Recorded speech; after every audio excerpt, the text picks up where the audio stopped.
네, 여러분 안녕하세요. 반갑습니다. 앨리스의 한마디입니다. 저희가 지난 시간까지 아편전쟁 중국의 스토리에 대해서 다뤄봤는데요. 이번 시간에는 태평천국 운동부터 중국의 신해연맹과 중화민국 수립까지 굉장히 할 얘기가 많아요. 그래서 제가 빠르게 시작해보도록 할게요.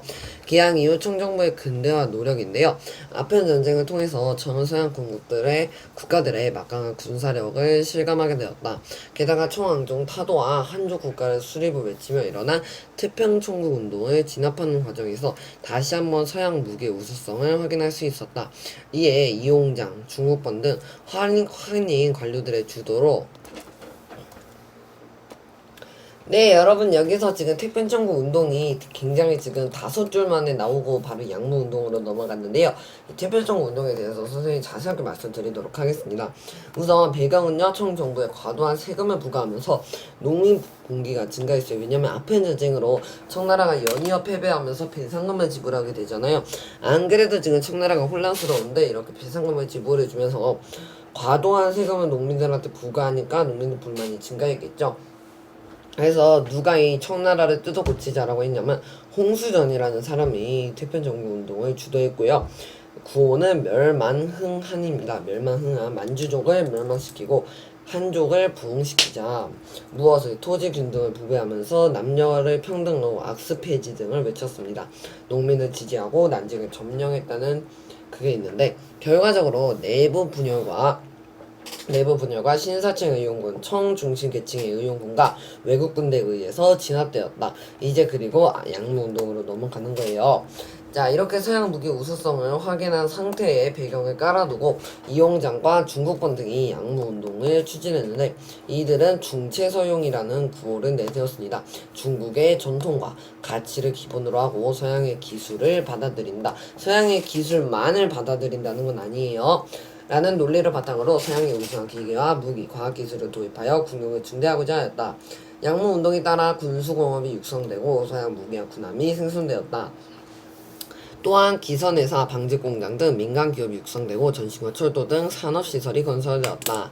그럼에도 불구하고 양무운동은 크게 성과를 구하지 못했는데 그 이유가 바로 청일 전쟁 때문입니다. 당연히 청나라는 일본은 가뿐하게 이길 수 있을 거라 생각했는데 뜬금없이 패배하니까 이거 양무운동에 뭔가 문제가 있었구나 하는 한계점을 발견하게 되는 것이죠. 이렇게 되면서 단순히 서양 기술만을 도입하려는 청의 노력은 강하기를 뚜렷하게 드러내었다. 다시 한번 정리할게요. 양무운동의 배경은요, 서양 기술과 무기 우수성 확인이고요. 이원장과 진국권 등이 한종 출신 관료들이 주도했던 운동입니다. 구호는요, 중체서용이었어요. 중국의 전통과 가치를 기본으로 하면서 서양의 기술을 받아들인다. 서양의 기술만 수용해서 부국강병을 추진했고 군수공장, 산업시설을 건설하고 근대식 해군 창설하고 유학생까지 파견했다. 하지만 일관성이 없었고 천일전쟁이 패배를 하면서 이것의 한계가 드러나기 시작한 거죠. 이렇게 여러분이 잘 알고 가시면 되겠습니다.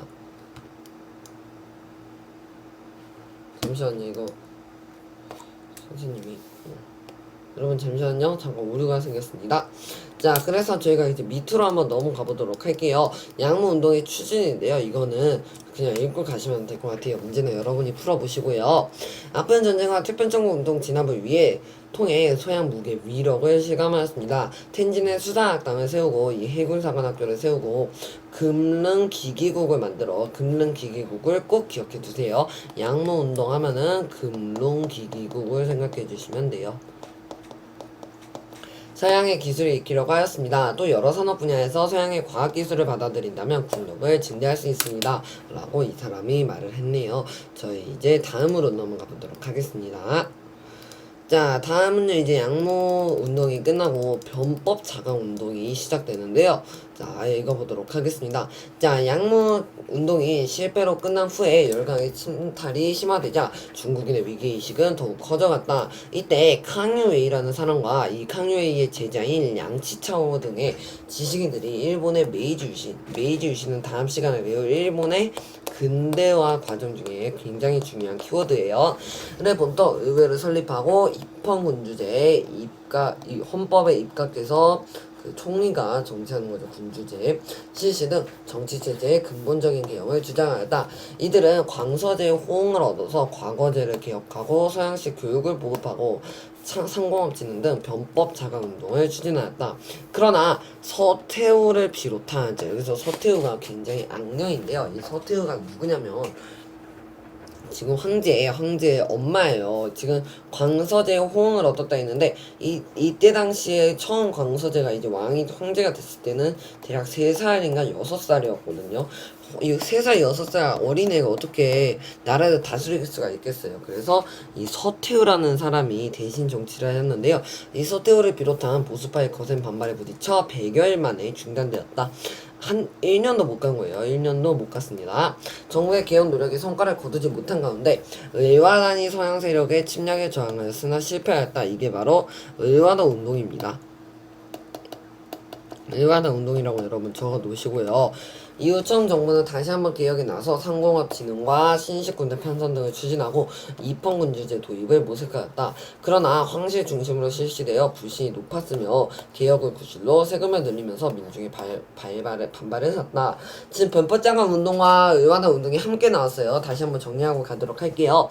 우선 변법자강 운동부터 살펴보겠습니다. 우선 배경은요, 앞서 말했던 양무운동이 실패되었고 청원의 전쟁 이후에 더욱 외세 간섭이 심화되었습니다. 일본도 슬슬 개입하기 시작해요. 중국인들이 이제 위기의식을 느꼈기 시작한 거죠. 칸유웨이와 량치차오 이런 개혁적 지식인들이 주도를 했고요. 정치 체제까지 개혁을 주장하자 일본 메이지 유신을 모방하자라는 목소리가 나왔습니다. 그래서 의회가 설립되었고 입헌군주제가 실시되고 상공업과 근대교육, 신식 군대들을 사용했습니다. 자, 하지만 이건 100일 만에 중단됐는데요. 그 이유가 바로 서태후 중심의 보수파가 정변했기 때문이죠. 자, 의원화 운동으로 넘어갑니다. 이 개혁, 범법 자가 운동과 양무 운동, 특별청구 운동 이런 개혁들이 전부 성과가 미흡하기 때문에, 또한 열강이 입군 침탈을 심화했기 때문에, 또한 서양의 크리스토교가 점점 청나라에 확산되기 때문에 반외세 감정이 고조되었습니다. 외세를 몰아내자. 자, 의화단이 이 운동을 주도했는데요. 이 의화단이라는 사람은 상둥성 중심의 비밀결사예요. 여기서 산둥성이라는 거 여러분이 모르실 텐데요. 우리는 왜 경기도, 강원도 이렇게 도로 끝나잖아요. 제주도 이렇게. 자, 근데 여기서는 중국에서는 성을 끝으로 합니다. 모모성 이렇게 끝나는데, 지금 이 산둥성을 중심으로 산둥성을 중심으로 비밀결사를 만든 사람이 의화단이고요. 구호는요, 부처멸량이에요. 청나라를 부흥시키고 멸량시키다. 자, 반외세 운동을 전개하고요. 굉장히 얘들이 잔인합니다. 의화단이 굉장히 잔인한데, 그 이유가 첫 번째, 서양교사, 선교사들을 전부 다 죽여버리고 철도를 전부 다 파괴하고 교회를 없애버립니다. 베이징 진출 외국군 공사관을 습격합니다. 자, 그럼 어떻게 되겠어요? 외국 입장에서는 굉장히 짜증나겠죠. 야, 쟤네 뭐 하는 거야? 이러면서. 그래서 이 8개국 연합군이 진압을 하는데 성공하고요. 또 첫나라는 신축 조약을 체결하는데, 항상 여러분 싸움에 지면은 조약을 체결해요. 이 신축 조약을 체결했는데, 이 신축 조약의 내용은 배상금을 지불하라 외국 군대가 베이징 주둔, 중국의 수도인 베이징 주둔을 허용하게 됩니다. 자, 저희가 한번 다음으로 넘어가서 그 얘기를 더욱더 자세히 해보기 전에 이 강예희와 서태후의 주장을 한번 들어볼게요. 일본은 메이지 유신을 통해 신하들의 의견을 모아 각국에 좋은 법을 도입하고 인재를 발탁하여 정치제도와 질서를 쇄신하였습니다. 질서를 높였다는 얘기예요. 따라서 우리가 개혁의 모델로 삼을만 합니다. 지금 일본의 메이지 유신을 모방하자라는 얘기고요. 서양의 제도를 들여와서 과거제를 고치고 통치기구를 개편하는 것은 조정을 문란하게 하고 종묘조직을 위태롭게 할 뿐이다. 개혁을 주재해야 한다. 이걸 하지 말라는 서태후의 말입니다. 저희가 다음으로 가서 얘기해 보도록 할게요. 지식 플러스는 여러분이 한번 읽어보세요. 자, 저희가 이제 신해영과 근대 국민국가 중화민국의 수립에 대해서 한번 얘기를 해보도록 하겠습니다. 근대적 개혁이 계속 무산돼요. 그리고 열강의 침탈이 계속되면서 이 무능한 총왕조를 타도하기 위한 우리 이제 총왕조 없애버리자라는 분위기가 스멀스멀 올라옵니다. 특히 이 순원은요, 공화정부 수립을 목표로 혁명운동을 주도하면서 중국 동맹회를 결성합니다. 이걸 어디서 하냐면요, 일본에서 해요. 아직 중국에는 없어요. 민족, 민권, 민생이 삼민주의를 내세우며 여러 차례 무장봉기를 일으켰다. 밑줄 치고 넘어가도록 하겠습니다. 굉장히 중요한 문장이에요. 삼민주의, 민족, 민권, 민생 이 세 개를 꼭 기억하시기 바랍니다. 선생님은 이렇게 외웠어요. 민민민 생조권 민민민 아니지 민민민이 아니라 민삼 생조권. 자, 민삼이라는 애가 살기 위해 좋게 있는 권리. 이렇게 선생님이 이상하게 외웠어요. 이렇게라도 여러분 외우시기 바래요. 이거는 시험에 꼭 나오기 때문에 여러분이 잘 외워두세요. 이러한 상황에서 청정부가 민간철도를 국유화하고, 자, 국유화. 지금 이 민간철도라는 거는 국가가 만든 거예요? 개인이 만든 거예요? 개인이 만든 개인의 재산인데, 이 개인의 재산을 국유화, 국가 소유로 바꿔버린 거예요. 그럼 이 개인은 억울하겠죠.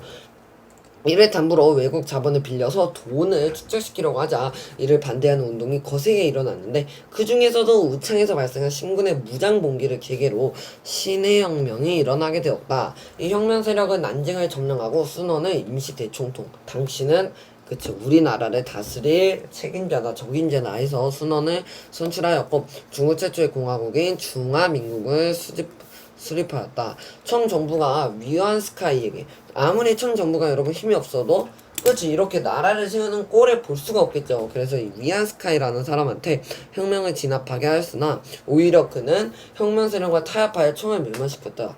여러분, 위안스카이에게 혁명을 진압하게 하였다고 했으면 이 사람을 굉장히 신뢰하고 있었을 텐데 이 사람이 배신을 한 거잖아요. 그 이유가 뭐냐면요, 여러분, 위안스카이는요 약간 원래 욕망이 있어요. 그래서 자기가 권력을 잡고 싶어 했는데 이 기회에 청을 배신해서 자기가 왕이 될 생각을 한 거죠. 위안스카이는 중화민국 대총통에 취임한 후 근데 지금 여기 여러분이 굉장히 교과서가 좀 짤막하게 나오는데요. 여기 지금 순원이라는 사람이 임시 대총통으로 선출이 되었다 했는데, 임시라는 말이 빼붙은 채 위안스카이가 선출이 되었대요. 이 이유가 위안스카이가 내가 청을 멸망시킬 테니 그 총통 자리를 나한테 넘겨라 이렇게 해서 알겠다, 그 대신 이 약속을 해라, 난징을 옮기고 이렇게 해라 라는 조건을 단체 이제 위안스카이한테 순원이 넘겨준 겁니다. 왜냐? 순원은 지금 대총통에 올라갈 목적이 아니었어. 그 목적이 뭐였어요? 공화정부 수립을 목표로. 그래서 공화정만 유지해라, 왕정체제로 절대 돌아가면 안 된다 라고 하였지만, 이 사람이 아까 뭐라 했어요? 욕망의 눈이 먼 거야. 그래서 황제제도의 부활을 시도하다가 사망하였고, 이후 중국은 각지의 군벌이 너도 나도 황제가 되겠다. 자, 여기서 군벌이라 함은 군사력을 기반으로 지방행정을 장악하고 주민들을 통치한 군부 세력을 의미하는데요.